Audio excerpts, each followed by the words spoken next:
Namaskar. Satya. Satya is the second Yama. So we're discussing the 8-limb process of Patanjali's Yoga Sutra, the 8-limb process to enlightenment. The first Yama is ahimsa, which means non-violence, and the second Yama is Satya. So Satya, what does Satya translate to? Satya translates to truth or truthfulness. Sometimes it's known as do not lie, but that is just too broad to say don't lie. Yeah? Rather, to make it more personal to us and our path, truthfulness is a much better translation. Or authenticity, authentic self, authentic voice. This is a very, very, very big and vast subject, truth, for a few reasons. First, we have the individual truth. Okay, so in yoga, the Atma is the individual soul or self. And then Brahma is the universal one, the collective. So if we're going to be talking about an individual truth, we want to start with the ability to express how we feel, the ability to communicate, the ability to express, and more than the ability, the responsibility to express our boundaries, our needs, our desires. And this can be quite difficult when we're on the spiritual path, as something else comes into play here, which is the concept of non-duality or relativity. And so once we understand that every perception, in quantum physics, it's more relativity. Every perception is a gamble. And when we understand the Brahmanic state of oneness and how we feel now might be perceived incorrectly to the truth, or to our truth, how we're going to feel in 5 minutes' time. But in this context of Satya, on a personal level, we're just really starting to investigate and honor how we feel now, knowing that it may change, it may not be the universal truth, but learning to express how we feel now. What is my need? What is my desires? What are my boundaries? How do I feel? This is often a path that a lot of spiritual people may step over. I know I did. But it really is the root path in order to evolve and transform for a lot of us, is to just get human with it and to honor how we're feeling in the moment, even if it's superhuman, even if it's insecurities, even if it's things we know aren't our most authentic self, our real human self. The ability to express those insecurities and the humanness of us is a massive part in our development on our spiritual evolution. So that's on an individual understanding of Satya. And then we have the universal understanding of Satya, which is there's absolutely no absolute but the absolute. All perceptions are a gamble. Let's look at in the Upanishads, the ancient texts of yoga, it says the speaking of the truth that conduces to the well-being of creatures through the actions of one's mind, speech, or body. Later on in the Upanishads, it says the ideas then evolve and transcend into Satya as truth or truthfulness in the Brahmanic stage, in the beingness stage, in the real self, in the eternal.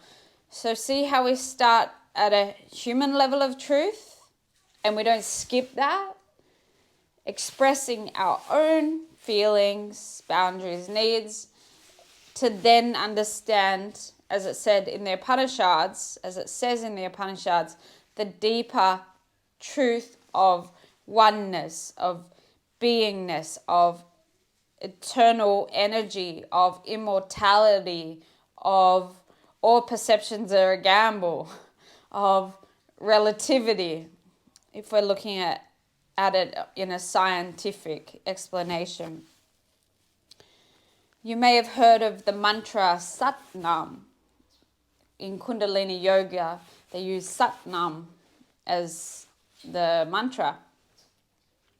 Satnam can be translated as truth is my essence, truth is my nature, truth is my truth, and the truth is I. So the truth is of a deeper state than the individual one, but we're not skipping the human exploration of Satya and just going there.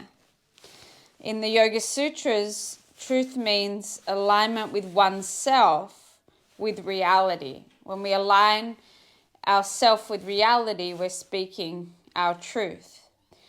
Now, the challenge of Satya is to speak up. That's the challenge. I'm looking at the current climate and how I've never seen through this COVID-19 interesting, whatever you want to call it, pandemic, scandemic. I've never seen so many people in Satya. I've never seen so many people speak their truth. And the benefit of people speaking their truth is there's feedback. Without us speaking our truth, there's no feedback, whether it's to governments, whether it's to end prejudice and racism, climate change, or whether it's to our intimate partners or our friends or our work colleagues. Without Satya, even on a personal level, there's no feedback. So the energy is still, it's not in transition and transformation and revolution. So Satya is crucial in order for the energy to shift and for freedom and new ways to come about.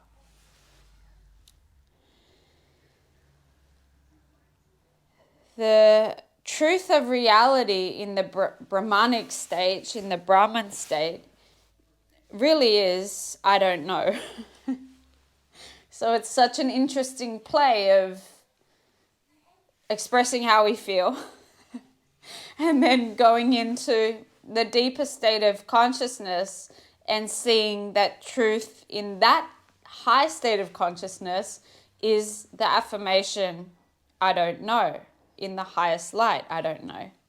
I don't know is my truth. So how is Satya? Why is it after ahimsa? Well, ahimsa is definitely first because ahimsa means don't hurt anyone. Yeah. It's crucial we speak our truth, but we don't want to hurt anyone along the way.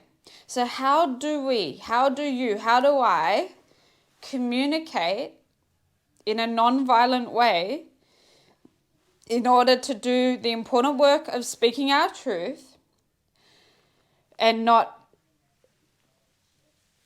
premeditating how it's going to be received, as a lot of empaths will hold back on speaking their truth because they can intuitively feel how it's going to be received. How can we speak our truth, even if we perceive it's not going to be received well, without hurting someone?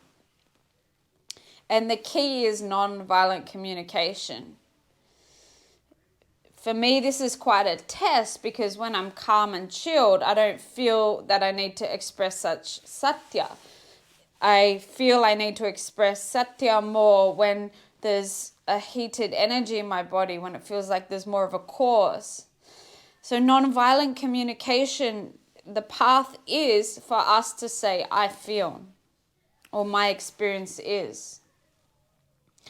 The minute we say you do this to me, you make me feel this way, you hurt me, you're the reason why I have these issues, that's called blame. So that's not Satya, that's blame. And if we move into blame, we move into judging someone else, versus the Satya, which is simply expressing how we feel in a non-violent way in order for feedback, in order for correlation. And the meaning of correlation is a mutual relationship of connection between two or more things. So as we express our Satya, there's correlation, which is a mutual relationship of connection between two or more things. So we're expressing how things are connecting in our reality, in our perception. Now, that doesn't have to lead to karma. That doesn't have to lead to samskara and imprints. That doesn't have to lead to causation. If we have the intelligence to express Satya in a I feel way versus the blame way, which is our animal state.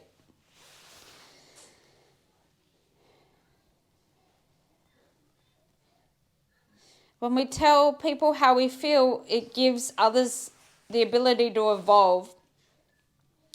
And they can do whatever they want with that learning. They can do whatever they want with that feedback.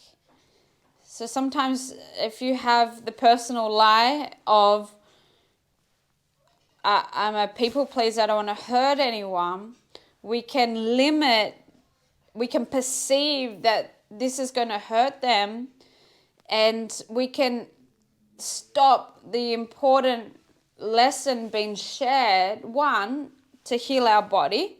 In fact, Deepak Chopra says one of the main reasons he's seen that people form cancer, that cancer manifests in the physical, is because they have a affirmation, a belief system, a personal lie in them of people pleasing. So you can see how healing Satya is to express how you feel in a non-violent way.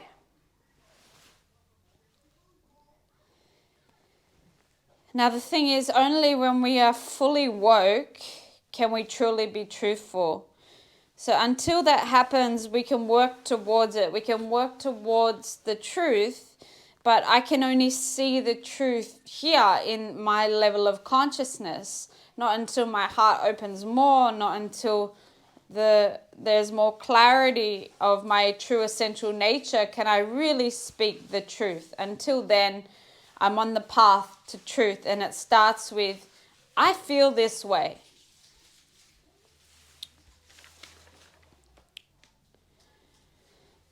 We don't have the right to speak on others' perceptions, but we do have the right to express how we feel.